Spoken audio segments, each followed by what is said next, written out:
होली केवल रंगों का त्योहार नहीं है। अवसाद, डिप्रेशन, स्ट्रेस, ऐसी तमाम नेगेटिव चीजों को अपने जीवन से निकालने का एक अवसर भी होली है।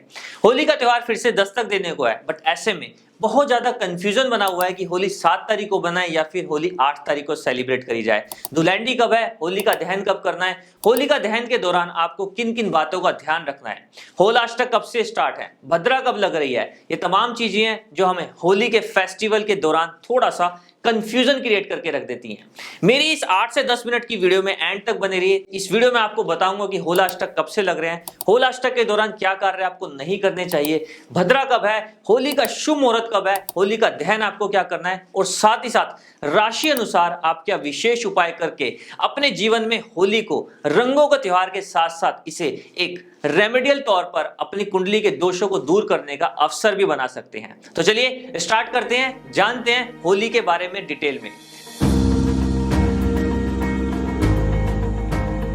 अगर मैं होलाष्टक की बात करूं तो होलाष्टक इस वर्ष 27 फरवरी से लेकर 7 मार्च तक रहेंगे। वैसे तो ये 8 दिनों का ऐसा अशुभ समय होता है जिसके दौरान कोई भी नया कार्य आरंभ नहीं करते, किसी भी तरह की कोई नई डील नहीं करते, कोई संपत्ति, वाहन, प्रॉपर्टी नहीं खरीदते।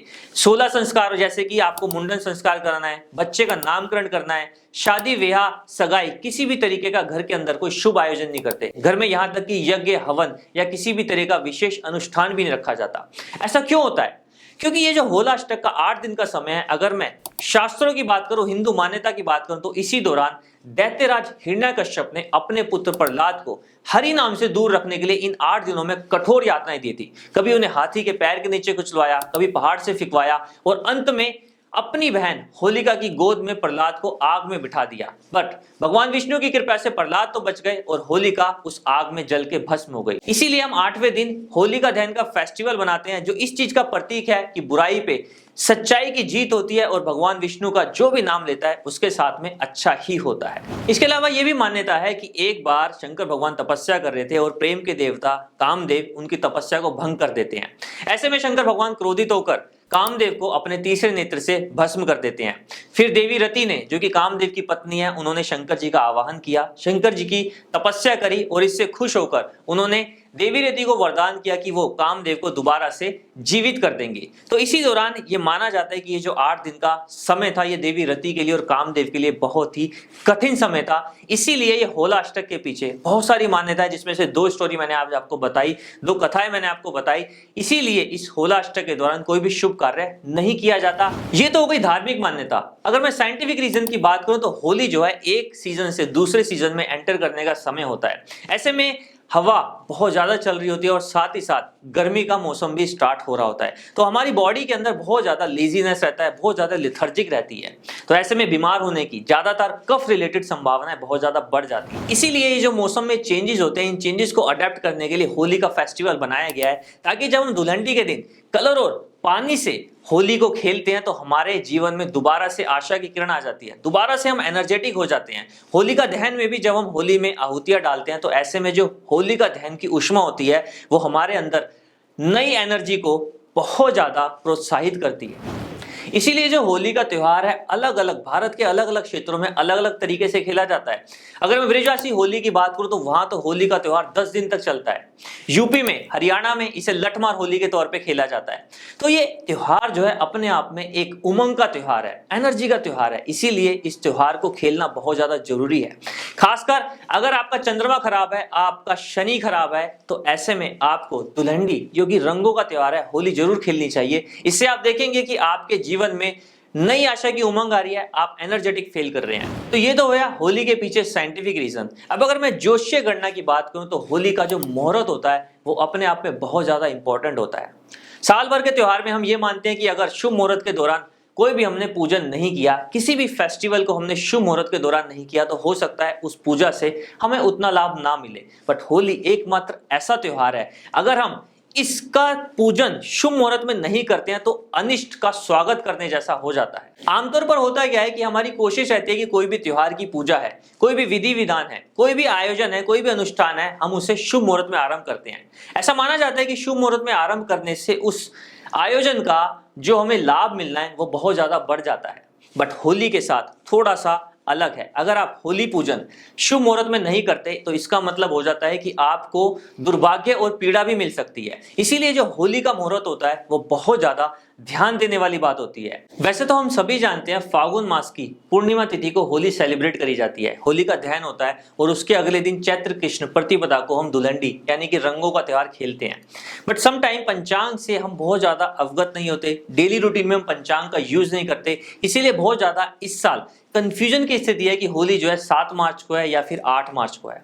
धार्मिक ग्रंथों की बात करें तो होली का दहन सूर्यास्त के पश्चात भद्रा रहित प्रदोष व्यापनी पूर्णिमा तिथि को करना चाहिए। भद्रा जो है पूर्णिमा तिथि के समय पूर्वार्ध में व्यापत होती है। इस समय होली का पूजा, होली का दहन बिल्कुल भी नहीं करना चाहिए। भद्रा मुख में किया गया कोई भी कार्य है, खास तौर पर होली का दहन, अनिष्ट का स्वागत करने जैसी होती है। ऐसे में सिर्फ होली का दहन करने वाला ही नहीं, उस शहर के, उस देश के, उस क्षेत्र के जितने भी लोग होते हैं उन सभी को उसका दोष लगता है। तो क्या है ये भद्रा? क्यों ये भद्रा अशुभ होती है? किसी लिए इस भद्रा के दौरान कोई भी शुभ कार्य का आयोजन नहीं करना चाहिए। अगर मैं शास्त्रों की बात करूं, पुराणों की बात करूं, पुराणों के अनुसार भद्रा जो है भगवान सूर्य और छाया की पुत्री है, शनि की बहन है भद्रा। इसीलिए शनि की तरह भद्रा का भी उग्र स्वभाव है। उनके उग्र स्वभाव को नियंत्रित करने के लिए भगवान ब्रह्मा ने उन्हें वचन दिया कि भद्रा को काल गणना यानी कि पंचांग में एक प्रमुख स्थान दिया जाएगा। इसी कारण से जब भी हम किसी मुहूर्त की बात करते हैं, किसी विशेष कार्य की बात करते हैं, तो हम भद्रा का विचार जरूर करते हैं।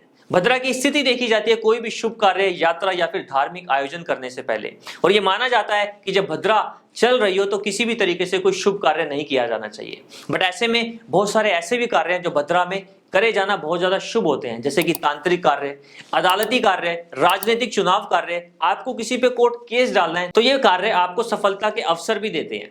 अब अगर मैं भद्रा की बात करूं तो भद्रा जो है विष्टिकरण, हमारे शास्त्रों में, हमारे पंचांग में 11 कर्ण है। कर्ण क्या होता है? तिथि का आधा भाग, जो हिंदी तिथि होती है उसका आधा भाग कर्ण होता है। ऐसे में भगवान ब्रह्मा ने कहा कि जो विष्टिकरण है, जो 7वां कर्ण है, उसकी जगह भद्रा का नाम दिया जाता है। इसीलिए जब भी हम पंचांग को किसी भी तरीके से कोई मुहूर्त निकालने के लिए पंचांग की गणना करते हैं तो हम ये देखते हैं कि उस दिन 7वां कर्ण यानी कि भद्रा नहीं होनी चाहिए। देखिए, वैसे तो भद्रा का शाब्दिक अर्थ होता है कल्याण करने वाली, लेकिन इस अर्थ के विपरीत शुभ कार्य भद्रा में निषेध बताए गए हैं।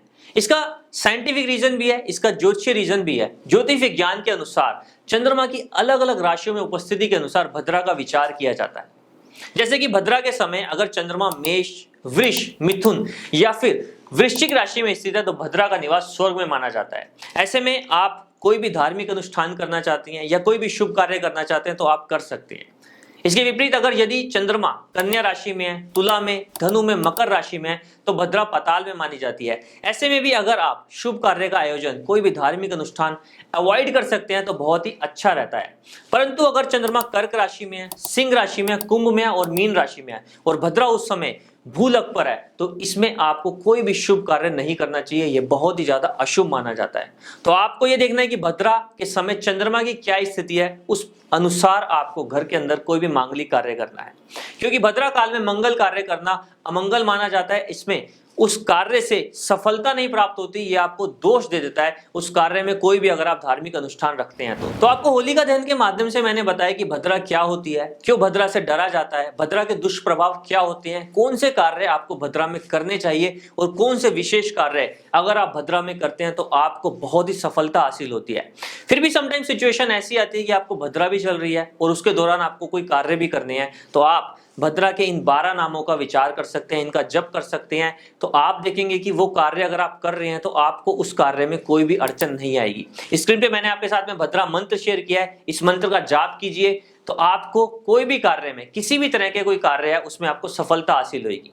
फिर भी अगर आपको कोई कंफ्यूजन है, आप ये जानना चाहते हैं कि हर माह भद्रा कब आती है, कब भद्रा के समय आपको कार्य करना है, कब नहीं करना, तो आप मेरे YouTube चैनल पर पंचांग विशेष तौर पर देख सकते हैं, जहां मैं आपको डेली पंचांग से अवगत कराता हूं। या फिर आप मेरे से कमेंट सेक्शन में जुड़ सकते हैं कि आपको कोई भी धार्मिक अनुष्ठान रखना है और आप उसमें भद्रा विचार करना चाहते हैं तो आप वो पंचांग में कैसे देखें। तो चलिए जानते हैं होलिका दहन का शुभ मुहूर्त कौन सा है, किस समय आपको होलिका दहन करना है, कौन सा भद्रा रहित मुहूर्त है जिस टाइम को आप होलिका दहन कर सकते हैं। अगर पूर्णिमा तिथि की बात करें तो 6 मार्च को शाम 4:17 से 7 मार्च को शाम को 6:09 तक पूर्णिमा तिथि रहेगी। ऐसे में अगर मैं भद्रा विचार की बात करूं तो दोपहर को 12:43 से 4:11 तक भद्रा रहेगी। अब होलिका दहन का अगर मैं शुभ मुहूर्त देखूं तो 7 मार्च को शाम 6:31 से लेकर 8:58 तक का जो समय है, ये जो 1.5 घंटे का समय है, ये होलिका दहन के लिए सर्वोत्तम समय है। अब अगर आप धुलंडी की बात करें, रंग वाली होली जिसे हम कहते हैं, वो 8 मार्च को यानी कि बुधवार के दिन खेलना बहुत ही शुभ है और इसे परिवार के हर सदस्य को खेलना चाहिए। खास तौर पर जिनका चंद्रमा खराब है उनको यह होली जरूर खेलनी चाहिए। ऐसे में क्या होता है, होली खेलने से अपने आप में कलर और पानी के साथ आपका जो चंद्रमा है, आपकी कुंडली में उससे रिलेटेड जो दोष हैं उनका निवारण होता है। तो आप सभी को होली की हार्दिक शुभकामनाएं। मैं आशा करता हूं कि होली का ये जो कलर का त्योहार है, रंगों का त्योहार है, पानी का त्योहार है, इसी तरह आपके जीवन में सारी खुशियां आए। ये सारे कलर जो है होली के आपके जीवन में अपार सफलता लाएं, जीवन में आपको तमाम खुशियां मिले और आप इन होली के त्योहार के साथ साथ ज्योतिष के ये गिने चुने उपाय भी अगर अपनाते हैं तो आपको मैं उम्मीद करता हूं कि ढेर सारी सफलता के साथ साथ ढेर सारी खुशियां भी मिलेंगी। एक बार फिर से आप सभी को परिवार समस्त होली की हार्दिक शुभकामनाएं। नमस्कार।